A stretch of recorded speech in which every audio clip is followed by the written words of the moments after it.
Hey, just letting you know in advance, prepare to see the most absolutely washed Marvel Rivals gameplay you've seen in your entire life.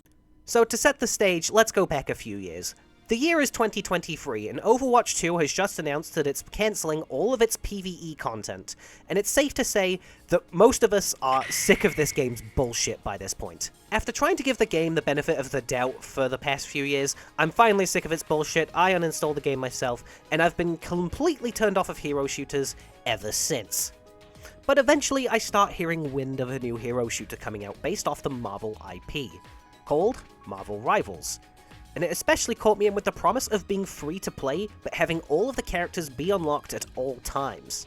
Like most people, I came down with a case of Marvel fatigue due to the MCU kind of making Marvel franchise non grata in the collective consciousness of society, but my interest was reignited recently by rewatching Spectacular Spider-Man with a friend. He's the GOAT! The GOAT! And reading the unbelievable Gwenpool comics. So ultimately, I decided to boot up the game on launch, and I ended up having a lot of fun, and now here I am with over 120 hours in this godforsaken game, and there is no going back. I'm looking at my team of 1 tank and 5 DPSs, with my 3 to 12 KD ratio on the defeat screen, and looking at them and saying with pride on my face, so that just happened. This game was basically the final thing I needed to remind me, oh yeah, I actually do really like Marvel a lot. Now, talking about the actual game itself, the game is set up like Overwatch. You've got your tanks, your healers, and your damage dealers, and you gotta get a good team that has a good balancing of being able to do all of it, because, of course, like Overwatch, no one wants to play healer because it reminds them too much of their parents, asking why they aren't a doctor yet. But despite this, I don't think the game should introduce a role queue. I simply do not think that's the play. I think outright forcing everyone to run 2-2-2 would just be plain boring, to be honest. Especially considering characters like Mr. Fantastic set an interesting precedent for team comp ideas, and how heroes are going to be designed in this game going forward. Mr. Fantastic's playstyle is unique because he is a DPS who can do some tanking on the side. Yep, tanking, that's what this is, nothing else. And I think if Rivals is planning to introduce more of these role hybrid heroes, that could lead to some really unique asymmetrical team comps. I guess you could say Mr. Fantastic's playstyle is quite flexible. Oh wow, the smoke faded and I was just gone.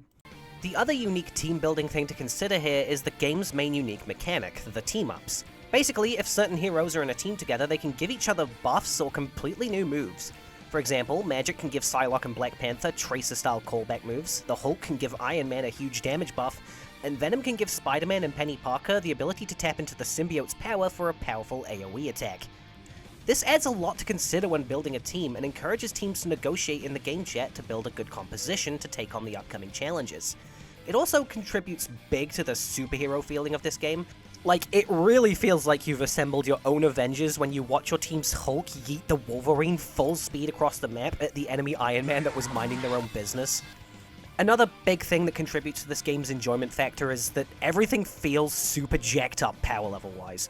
Everyone in this game feels like they can do some straight up overpowered, overtuned bullshit, and I think that actually really contributes to the fun factor. You really feel like this game is a roster full of superheroes and villains, because everyone just feels powerful.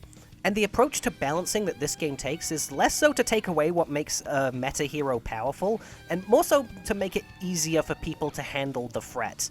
For a good example, Hela's damage is absolutely ridiculous, but the solution to balance her last patch was instead of taking away her damage, they took away some of her health, making it easier for diver characters to quickly pick her off, making Hela more of a true glass cannon playstyle.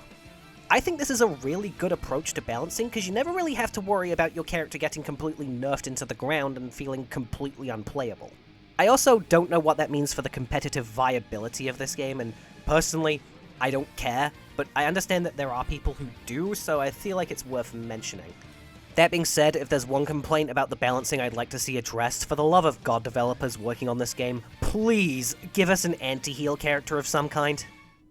But of course, this game is a hero shooter, and as a hero shooter, and a licensed game, you're going to need a strong roster of characters to get people interested in playing the game, and I think the roster here is some really top-tier stuff.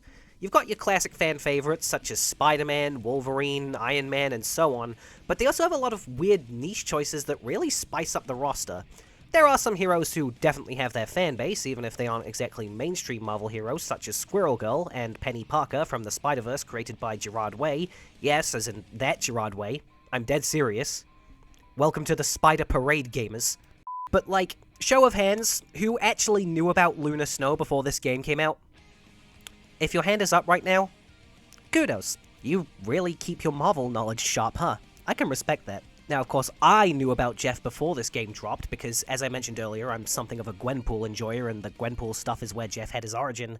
But this game introduced me to a lot of heroes that I had no fucking clue about, who are now ones I definitely want to look more into, such as my main in this game, Magic. You mean to tell me there was a badass goth chick with an equally badass magic sword in this universe and I just didn't know? Man, I need to read more comics. Good timing as well, since last month I actually saw the beginning of Magic getting her own spin-off comic, so I guess that might be a place to start.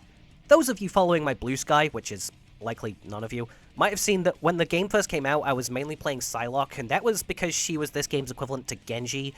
And people who have been around on this channel for a while might know that Genji was my guy in the game that shall not be named.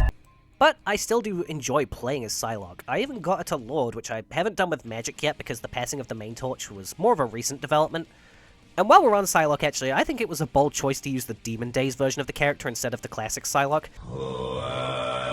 I think it'd be quite interesting to see some more subversions like that in the roster. I also really enjoyed dabbling in a bit of Star-Lord and Hawkeye from time to time. Not only do I find playing as them pretty fun, but they're among some of my favorite characters in the Marvel canon. Yes, I am one of those losers who unironically likes Hawkeye, shut up.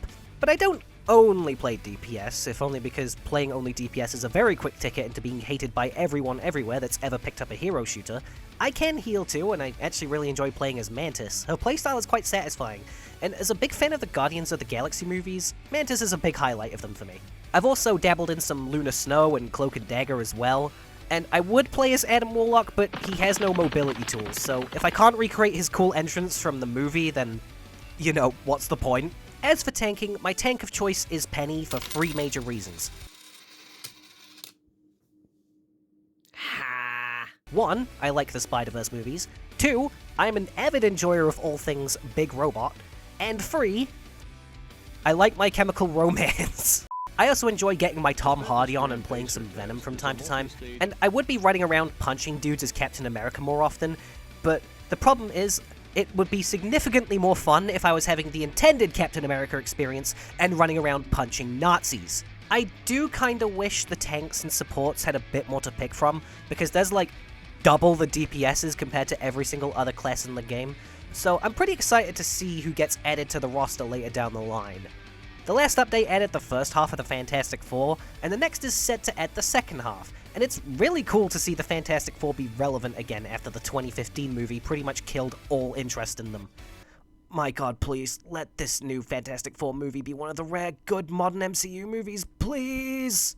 So, while I was making this video, the trailer for Fantastic Four actually dropped, and the trailer itself, I suppose, you know, it looked fine. It looked like it might be a semi-decent movie. But then I saw the, teaser poster that, came out with it. Yeah, yikes. But I digress. Let's go back to talking about the actual game. Psych! Let's talk about bums! I gotta say, overall, the character design in this game is very nice. These are very good interpretations of the characters. That being said, there are a few minor things I question the choice of. Like, the combination of giving Thor thick facial hair and changing his bright blonde into more of a platinum blonde makes him look like fucking Santa Claus. And overall, I think this game's Wolverine design is a bit meh. I get what they were going for here. Wolverine has exactly 2 designs, Neon Yellow Spandex Man or All Hobo Logan. And this game is trying to combine the two, which I think is a good idea on paper, but I just don't think it works here. If we need to emulate the shape of Logan's mask, give him the Hugh Jackman Wolverine trim instead of whatever this is. But overall, most of the character design, brilliant. Venom perfectly captures the weird, perfect balance the character has of being intimidating but also kinda goofy that I love him for. Mantis looks absolutely adorable, even when pulling up in her Kamen Rider skin. Star-Lord looks absolutely badass. He's so cool. I like how they incorporate parts of Ronin into Hawkeye's design. I get most people prefer the Spider-Verse Penny design, but I'm a big fan of the crazy red and yellow hair highlights this game's Penny Parker design has going on.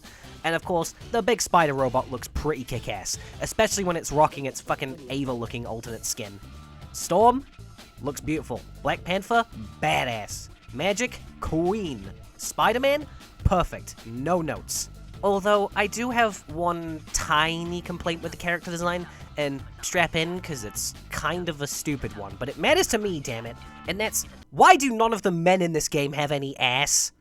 See, I told you we'd be talking about bums. Like, all the dudes in this game have flat asses, and ever since I've taken notice of that, it's weirdly bothered me. Like, look at Cap here. What have you done to America's ass, you sick bastards?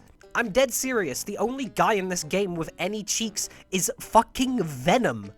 And trust me, the player base of this game has been having a lot of fun, making fun of the fact that Venom is packing a lot more than just his trademark 19 inches. So why does this statue of T'Challa have ass, but his actual model doesn't? Like, what's going on there? Like, no way you designed Reed Richards to be the most conventionally attractive man you possibly could, and then you gave him an ass so flat that it's a fucking tournament legal stage for Smash Bros. Give me more man ass, netties! We've got plenty of lady ass in the game, so what's the deal? Okay, so, stupid tangent about bums aside, this game does have a few genuine issues that ruin my enjoyment a bit. First of all, this game is optimized like utter shit. I upgraded my PC last year pretty significantly, so I haven't been having too many issues, but a lot of my friends I've been playing with have been telling me that their frame rates absolutely tank way more often than they should, and their PCs aren't too far behind mine. A lot of my friends are quick to blame the game running on Unreal 5, an engine that from what I understand is infamous for optimization problems, but I don't know, I wouldn't be surprised if the dev team has just put a little spaghetti code in this game that's holding the game's optimization back. And also, much like any online game of this nature, you're bound to run into some toxic behaviors on your travels. Getting flamed usually doesn't bother me that much, in fact I usually tend to find it quite funny. I've had like boring ass matches where the team is getting one-sidedly stomped, become much more entertaining because while it's all happening, someone in game chat is having the crash out of their life over losing a fucking quick play match. Or you have people putting way too much stake into the numbers, like, yeah, one DPS did 14,000 damage while the other only did 8,000, but like, at least 60% of that 14,000 was probably healed away the exact second it was inflicted, so how useful was it really? I remember in one game, we had a match where like, someone on the enemy team just immediately went into the game chat and asked, who playing right now is female? And it was just like, go outside. Grass. Now! So yeah, I tend to find people getting toxic in the game chat pretty funny, but I understand for most people it can be quite demoralizing or annoying, and some players in this game are just way too comfortable spouting straight up bigotry. The silver lining here is that from what I understand, the report system's actually pretty good. They usually respond to it pretty quickly, and you'll get sent a message if someone you reported got banned. So you can tell that the moderation team for this game are trying their best, but ultimately, trying to contain the toxicity of gamers is always going to be an uphill battle. League of Legends and its consequences, am I right, lads? Another point of contention for this game is that there are rumors going around that the matchmaking of this game is straight up rigged. Like, we do know that if you're playing in casual queue and you go on a losing streak, the game will put you in a bot match without telling you. That's pretty much proven at this point, and that doesn't bother me. I think it's quite nice to have a game every now and then that's essentially just a quick stress ball squeeze, but also, if I wanted a bot match, I'd go play the bot match mode. But the big conspiracy in the community for the moment seems to be that they believe that the skill level of the players matchmaking looks for will be altered based on things such as wins, losses, and how often you play the game, in what is being called Engagement Optimizing Matchmaking, or EOMM, basically designed to figure out how you respond to winning streaks, losing streaks, to put you against team members that will leave you playing the game for longer. And while it does sound pretty tinfoil hat-esque on paper, the devs of the game, netties, do have a document that proves they've researched this idea, and why put all the research into it if you aren't going to use it? But I think one of the crazier claims I've heard about how the game rigs itself is I once saw someone claim that the game actually alters the hitboxes in real time during a match, and that is some actual tinfoil hat bullshit. Although it probably would explain the game's god-awful performance if it's constantly altering hitboxes on the fly. As of right now, there is no hard, fast, definitive way to prove that EOMM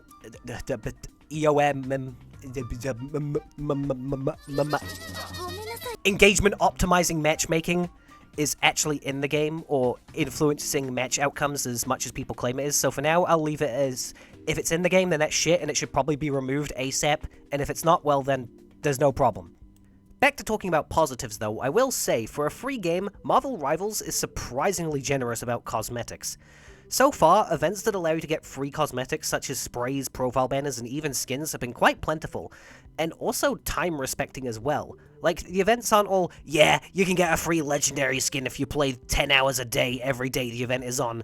Like, nah, I got this event Star-Lord skin after playing the event game for like 4 days. The game will even sometimes award players for completing challenges with a scrap of the cosmetic buying currency, meaning a free-to-play player could theoretically eventually be able to purchase a legendary skin. After 10 years in the coal mines, but still, that's better than most games' 10 lifetimes in the coal mines for a crappy recolor skin. The game also comes with a battle pass with a premium track, but there is actually a generous amount of free content on these, again, including some skins, and sometimes, hell, there's even more than one free skin that's not just a recolor. Impressive, Marvel Rivals! It's also neat that if you buy a battle pass and don't finish it before the time runs out on it, you can go back to it and finish it off, which is nice. It just sucks that if you didn't buy it while it was available, though, that it's just gone forever. But overall, I was pleasantly surprised by how reasonable the monetization in this game is, and that really impressed me. I just wish I liked more of the skins, you know, but that's more of a personal taste thing. But yeah, overall, I've been thoroughly enjoying my time with Marvel Rivals, and despite its problems, it's kinda got me back into a Marvel mood. I've gone back to check out that Avengers Earth Mightiest Heroes show that everyone always says is good, but I've never seen, and of course, it looks like I've got some comic reading to do as well. I could see why someone might look at this game and be turned off, but so far, I'm having fun, and I'm very interested to see how this game progresses. Now, I don't know how to end this video, so I'm just gonna list off a bunch of characters I'd like to see added in a super monotone voice.